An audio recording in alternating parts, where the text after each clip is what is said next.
under the radar breakout players. We'll each name one or two players. I'll start with you, Riv. Who's your under the radar NBA player this season that has broken out that you want to shout out? I want to mention a guy who was kind of injured, didn't play all last year, starting to get his groove late. Golden State shout. D'Anthony Melton. Wow. I feel like he's been playing really well as of late, definitely getting his groove. This is a guy who missed all of last year. Prior to that was hooping. Good role player for sure. 6'3", long arms, can shoot the ball, handle it, can play scrappy defense. And he's been kind of fitting in with Golden State and kind of finding his way. He's been having some big games lately. And they've been playing really well as of late. I'm not going to sit here and act like they haven't. But a part of that has been because of D'Anthony Melton. I think he's starting to really find that his way back from that injury, and he's been hooping. Obviously, you want your young players like Pods, Moody, and JK. He did ask for a trade yesterday, God willing, finally, as he said that shit like we didn't know he wanted to get traded. But, obviously you want your younger players to play better, but a vet like D'Anthony Melton, who were once on those Memphis Grizzlies teams that was running up the league, and he was on the bench with them, and they had one of the best benches in the league. He's always been a quality role player. I think he's one of those guys that's just been finding his way, and he's been hooping.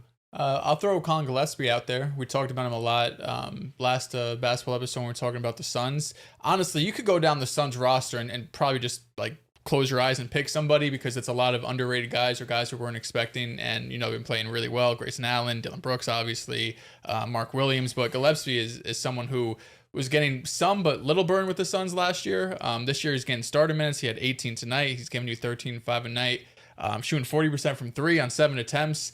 We talk a lot about, Dylan Brooks, obviously, Devin Booker, of course, when he gets back. But these role players playing at the level they are for Phoenix, we're obviously not max level players or anything, but they're all contributing. They're all have their nights where they're stepping up. They've mostly been efficient and playing impactful basketball. But Gillespie has really stuck out to me. I like that. Now, I'm going to show some love to two players. I'm going to show love to Caleb Love, who over his last 12 is averaging 17. What college? Couldn't tell you. Arizona. No. Went on North Carolina. There we go. Oh, that's on me. You did He transferred. Yes. He went to Arizona, though. Yes. Didn't he? Yeah, but Yes. I wanted you to say both. Oh, okay. Don't worry. Yes. Where was he at first? UNC. Yeah. Yes, because he was there. We watched him play. Yeah, you kind of against tricked me with that Saint- question Yeah, he did. because I answered. You were North right. Carolina already. Yeah. You did get it right. Yeah. We watched him play when they went up against Saint Francis.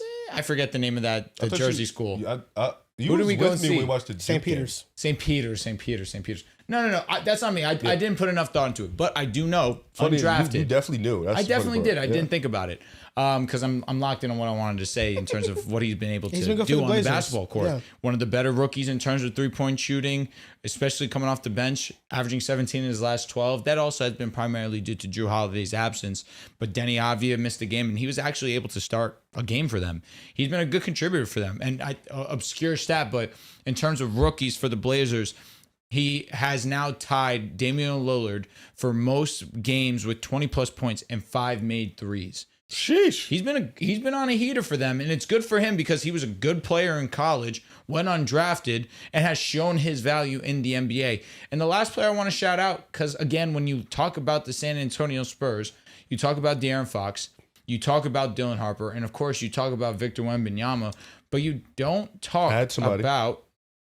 You talk about Stephon Castle, but you don't talk about Keldon Johnson, who has been one of the most efficient role players, high-level role players in the NBA this season. 56% from the field, shooting 41% from 3. His impact on the defensive side of the ball, he has been extremely overlooked because of the amount of talent, the star-level talent that is on the San Antonio Spurs. But he's been a huge reason for their success this season. I think those are great shout-outs. Keldon Johnson, I love him. I think that he brings so much energy to the Spurs, and he shaved his head bald along with Wemby. Yeah, I did see that. Wemby and him, Did they you see both shaved their Wemby heads. bump knees with Giannis? Ooh. I did not. He, thank God, returned to the bench. I was shitting a chicken. My under-the-radar breakout players, Colin Gillespie was a great shout. I was going to shout out Keontae George, too. I just think that he's really broken out. 100%. So he's the most improved player, and I think he's becoming like a legitimate star in his own right.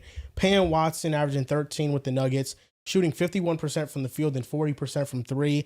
His ascension has been huge, and it gives now the Nuggets a bit of a dilemma what they're going to do this offseason, depending if they are going to re-sign him He gonna back. lose. He gonna either win money or lose it in the playoffs. Yeah, they gave a lot of money to Christian Brown, and that was the guy that they banked on, not really expecting Payne Watson to look this good.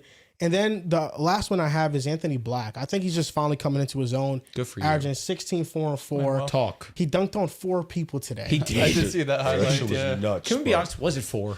Yes. Like You have- one or two were Nah, kind of you got- behind him. They to the were side, gassing but They all all jumped. They were The all fact that they all around jumped. him. Yeah, All right, yeah, fair. they all You know jumped. what? They did all all jump. The jumped. still picture, there's 4 Yeah, people there in the is. picture. You're right. But like his ascension has been huge. He's always been able to play defense. He's always been able to be a connective passer. But I think now being able to shoot the ball and just having more confidence in his game.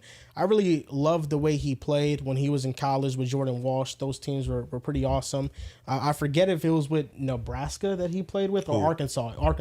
One of the red teams. Anthony Black in college. Yes, Arkansas. he played with Nick Smith. And Jordan Walsh. Yes. Yeah, and Anthony Black, I just thought that his size, 6'7", being able to be that connective passer, I do think that he was going to translate in the NBA. So I was kind of disappointed when it didn't happen right away, but now it's happening, and he's become so consistent for Orlando, and the size and versatility they have, like it's unmatched. And we finally got a taste of what they're going to look like healthy. This was their first game kind of healthy. I think Franz is coming back pretty soon. So He's back. yeah, He played today. He just ain't play that much. Yeah. I didn't really see him I on think the he's court. on minutes restriction. Real quick, this Rockets Thunder game was nasty. And if we get a full series of this, it's going to be genuine defense. I thought the Thunder up big. No. No, they won by 20. However, J-Dub, 2 for 11. Amen, 4 for 16. Shea only had 20. KD only had 19. Damn. I'm interested to watch that game. What the fuck went wrong? Everything and everything. Shea was 6 for 11. Okay, that's the most Shea thing I've ever seen. KD Oh, was 20 7 played for for it. 23. Yeah. Hey, I'm shocked he got 23 up. No, but yeah, those are my under the radar breakout players. Anthony Black, It's a good list. Colin Gillespie, Payne Watson.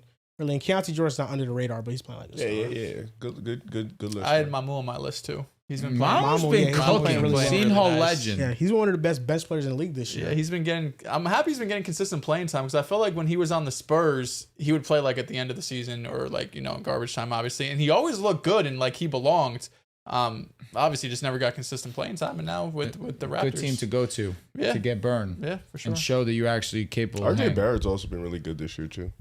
It's kind of just made a career of being really good. I wouldn't say all that, but yeah. He's just been solid, man.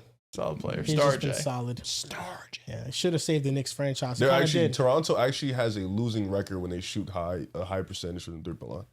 Interesting. Weird It's the team. weirdest fuck thing I've ever seen. Like it was very weird. I saw it like yesterday. Like when they shoot under, I believe it's like it's something like that where it's like a really good record. It's like okay, buddies, like it's just a nasty team. All right, we're gonna.